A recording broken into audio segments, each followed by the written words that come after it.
sertanejo, daquele matuto pobre que não tem gado nem queijo, nem ouro, nem prata, nem cobre. Sou sertanejo roceiro, eu trabalho o dia inteiro, que seja inverno ou verão. Minhas mãos é calejada, minha peia é bronzeada da quintura do sertão, Patativa do Assaré. Olá, aluno! Bem-vindo à Estação Educação. E na aula de hoje vamos estudar literatura de cordel. Vem comigo, hashtag Português Ananda, literatura de cordel. Esse poema que você acabou de escutar é do autor Patativa do Assaré, um dos maiores autores do cordel brasileiro. Você sabe o que é poema de cordel, literatura de cordel? Não! Na aula de hoje você vai aprender sobre esse gênero, sobre essa literatura maravilhosa que fala sobre o nosso povo, as nossas tradições e as nossas culturas nordestinas. Então vem comigo que a aula de hoje é muito legal. Literatura de cordel. A literatura de cordel é uma manifestação literária tradicional da cultura popular brasileira, mais precisamente no interior nordestino. Então os locais onde ela tem grande destaque: Pernambuco, Alagoas, Paraíba, Pará, Rio Grande do Norte, Ceará. Por esse motivo, o cordel nordestino é um dos mais destacados do país. Onde que surgiu esse termo cordel?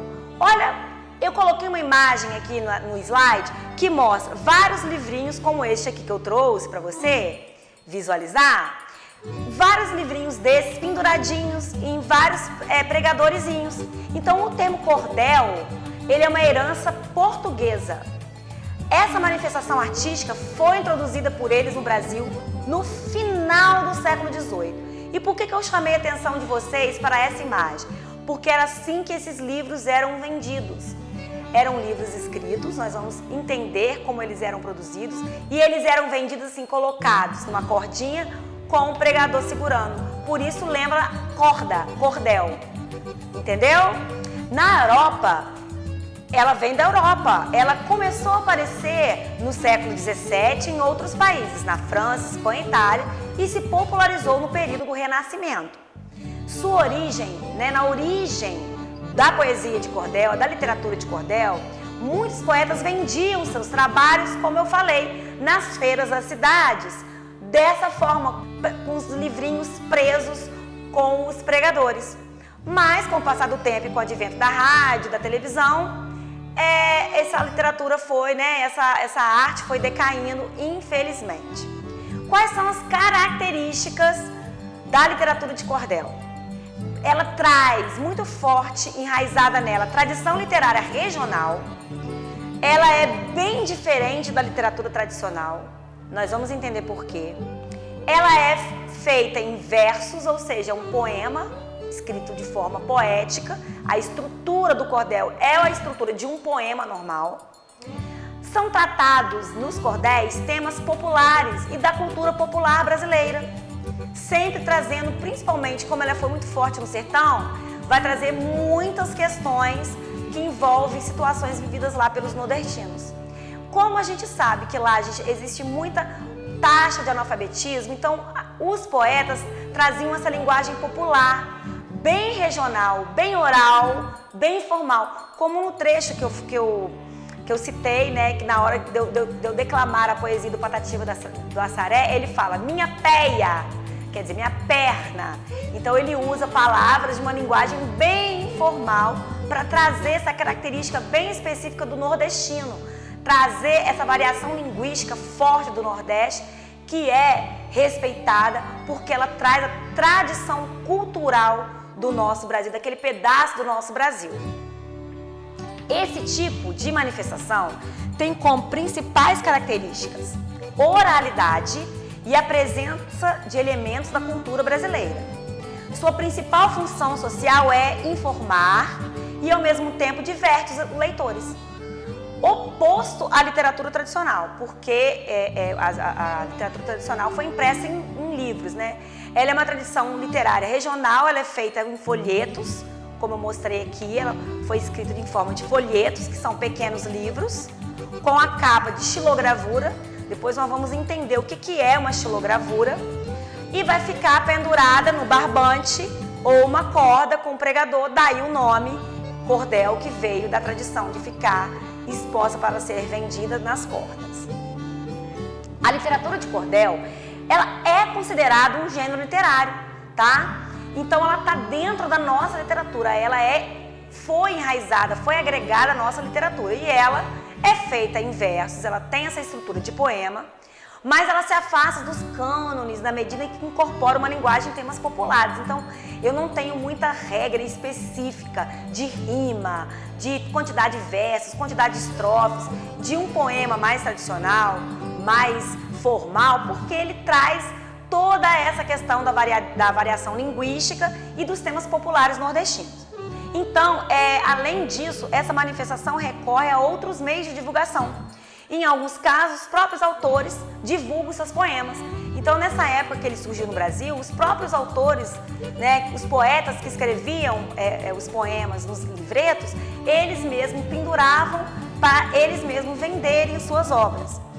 E a linguagem, o conteúdo, ela tem principal característica, relembrando, linguagem coloquial, que é uma linguagem informal, e aí ele vai usar humor, ironia e sarcasmo, falando até, inclusive, de problemas sociais, né? Ele fala, o Patativa de Assaré, nesse poema que eu declamei no início, ele fala sobre a situação do sertanejo, né? Da vida difícil que ele leva, mas de tom leve, com uma leveza, mesmo trazendo uma denúncia social. E aí ele pode falar sobre diversos temas, o cordel. Pode falar sobre o folclore brasileiro, pode falar sobre religião, pode ser profano ou alguma crítica mais forte, pode ser falando sobre política, sobre episódios históricos, sobre a realidade social, como esse que eu declamei. Então, são diversos temas que ele pode abranger. E ele vai ter algumas rimas não fechadas, rimas sem regras, vai ter a métrica seguida do poema normal, que ele vai seguir os versos, seguido de estrofes, e a principal característica é a declamação, é ele ser oral, é trazer a escrita para a oralidade. Alguns cordelistas brasileiros são de renome, a gente tem alguns destaques, por exemplo, o Patativa de Assaré é muito famoso, a gente tem outros nomes como Apolônio Alves dos Santos, o Cego Aderaldo, Cuica de Santos Amaro, Guaipurã Vieira, Firmino Teixeira do Amaral, João Ferreira de Lima, o João Martins de Ataíde, Manuel Monteiro, José Alves Sobrinhos, Theo Azevedo, Gonçalo Ferreira da Silva. Existem vários cordelistas brasileiros de renome. Qual é a diferença da questão da literatura de cordel, né, do poema de cordel, para o repente? No Nordeste é muito comum os repentistas cantarem versos seguidos de instrumentos, seguindo uma ordem de um poema, fazerem versos ali de um poema. Qual a diferença, então? Já que o cordel ele tem essa tradição oral, o que vai diferenciar ele de um repente? Bom, a literatura de cordel e o repente, eles são duas manifestações populares nordestinas, mas elas são distintas. São parecidas, mas não são iguais. Elas têm peculiaridades em si. Por exemplo, o repente, feito pelos repentistas, ele é baseado na poesia falada e improvisada e é acompanhado de instrumento musical. Já o cordel é feito pelos cordelistas e é uma poesia popular com traços de oralidade divulgados em folhetos. Então o repente, além dele ser improvisado ali na hora, vem o verso, ele vai criando ali para ser somente cantado ali, narrado de forma oral, acompanhado de instrumento musical. O cordel não, ele é declamado, mas ele é planejado e ele é escrito basicamente no folheto. Então ele não é improvisado, ele é escrito de forma bem assim tradicional. O repente não, o repente ele é improvisado e ele na hora o repentista vai colocando ali as suas falas, utilizando rimas para fazer o repente. Então essa é a diferença básica. Antigamente nas feiras, com o intuito de vender sua arte, os cordelistas utilizavam técnicas de criatividade para atrair o público. Então a partir disso a poesia era recitada. Por isso essa tradição oral, e algumas vezes acompanhada de viola, pandeiro, e também ela poderia ser dramatizada em locais públicos como forma de despertar o interesse da população. Foi justamente esse fato que gerou a confusão entre o cordel e o repente, por ela ter muito forte nela essa tradição oral. Nós temos hoje a Academia Brasileira de Literatura de Cordel, tá? E a Academia Brasileira, com a sigla ABLC, ela reúne cerca de 7.000 documentos, desde pesquisas, livros, folhetos de cordel. Foi fundada em 1989 e ela está localizada em Santa Teresa, no Rio de Janeiro. O Gonçalo Ferreira da Silva, ele é o presidente da Academia Brasileira de Literatura de Cordel. Tem uma foto dele aqui no slide. O intuito, né, dessa entidade é resgatar a memória da literatura de cordel, reunir expoentes e aprofundar pesquisas sobre essa manifestação popular, e ela está localizada aqui no nosso estado do Rio de Janeiro. Como que a gente pode produzir um cordel? Bom, como o cordel é uma linguagem simples e fala de temas populares, ele é bem fácil de ser produzido. Não pense que para produzir um cordel é só sair criando rimas assim também aleatórias não, tá? Ele exige que a gente preocupe um pouco da sua forma para escrever um poema. Então, você tem que pensar o seguinte: se eu vou contar uma história, se eu vou falar sobre um fato, eu tenho que ter o início, meio e fim. Eu tenho que, na hora de escrever aquele poema, tem que ser algo que tenha uma continuidade. A métrica, eu vou colocar, se eu colocar rima na primeira estrofe, na primeiro verso e no terceiro, então na segunda estrofe eu vou tentar seguir essa métrica. Como eu disse, é aberto, é livre, são métricas livres, sim, mas se eu comecei de uma forma, que eu continue daquela forma que eu iniciei, beleza? Usos de estrofes, eu posso colocar estrofes com 4, com 6, com 7, com 10, então não importa, né? Pode ser em quadra, sextilha, septilha ou décimo. Aí você vai criar de acordo com o que você for escrever no seu poema de cordel. Fora essas regras básicas, o que vale mesmo é a criatividade, tá? Tem que incorporar um cordelista que existe dentro da gente, né? E escrever os nossos próprios versos.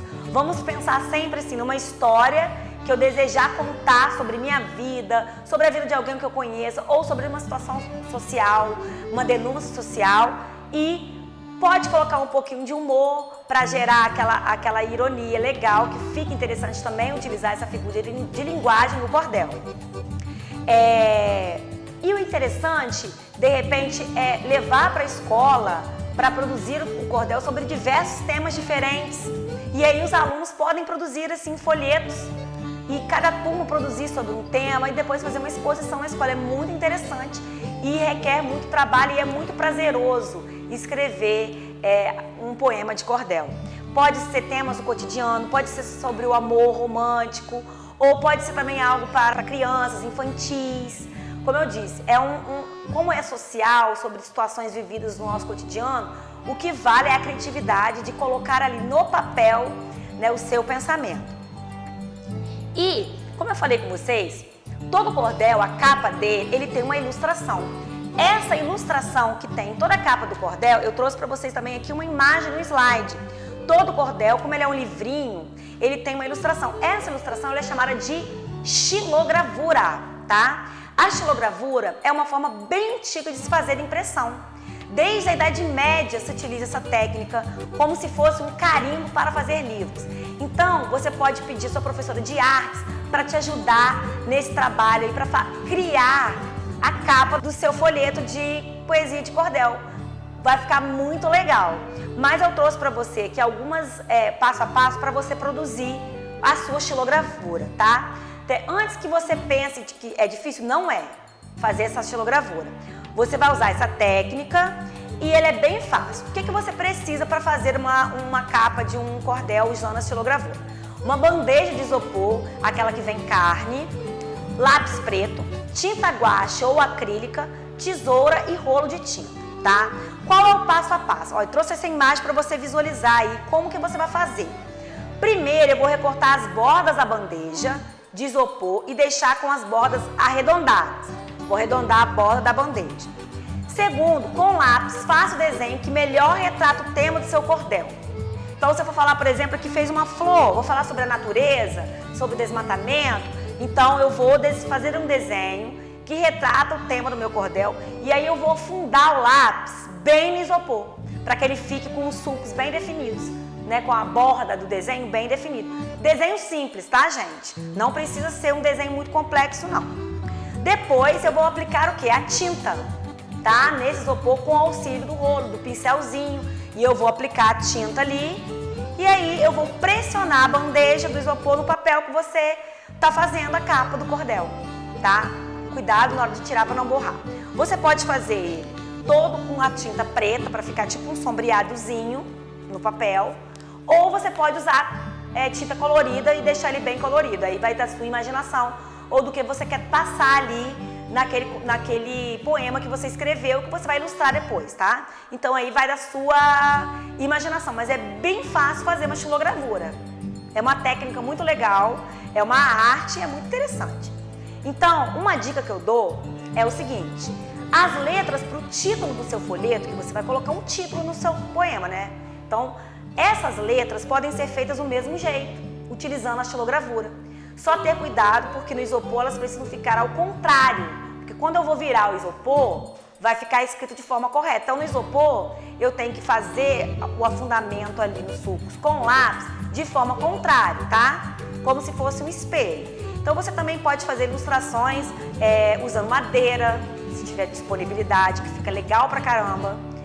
Já é mais complexo, você vai precisar de ferramentas mais específicas. Então, vai da sua criatividade, mas no isopor já fica bem bacana. Essa técnica de xilogravura com isopor é bem fácil, tá? De fazer na sala de aula com seus colegas, dividir em grupos aí. Vocês vão produzir, vai ficar muito legal, tá? Na hora de passar para a folha, pode colocar também uma folha mais grossinha para capa. Se não tiver, pode ser a folha branca, dá para fazer normalmente. Mas se tiver aquela folha mais grossinha para ficar a capinha do seu poema, né? Como se fosse um folhetinho mesmo, um livrinho com a capinha mais durinha, se tiver possibilidade. Se não, pode ser com a folha AP branca mesmo, que dá para ficar muito legal.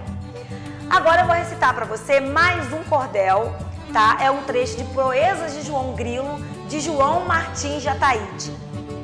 João Grilo foi um cristão que nasceu antes do dia.